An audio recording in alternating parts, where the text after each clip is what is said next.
இரண்டு பூனைகள் மீரா மற்றும் லீனா காடு வழியா சுற்றி கொண்டிருக்கும் போது ஒரு பெரிய கேக்க பாக்குறாங்க. இத நான் தான் ஃபர்ஸ்ட் கண்ணுல பார்த்தேன், அதனால நான் தான் சாப்பிடுவேன் அப்படின்னு சொல்லி மீரா சொல்றா.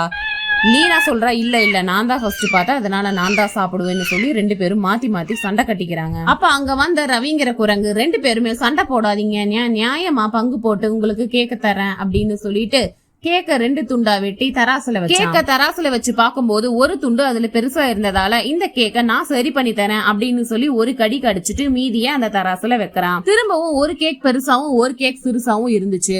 பெருசா இருந்த கேக்கை எடுத்து மறுபடியும் ஒரு கடி கடிச்சிட்டு வைக்கிறான். இப்படியே மாத்தி மாத்தி கேக்க பாதி பாதியா கடிச்சு சாப்பிட்டு இவன் இப்படியே மாறி மாறி சாப்பிட்டு இருந்ததால ரெண்டு துண்டுமே சின்னதாயிருச்சு.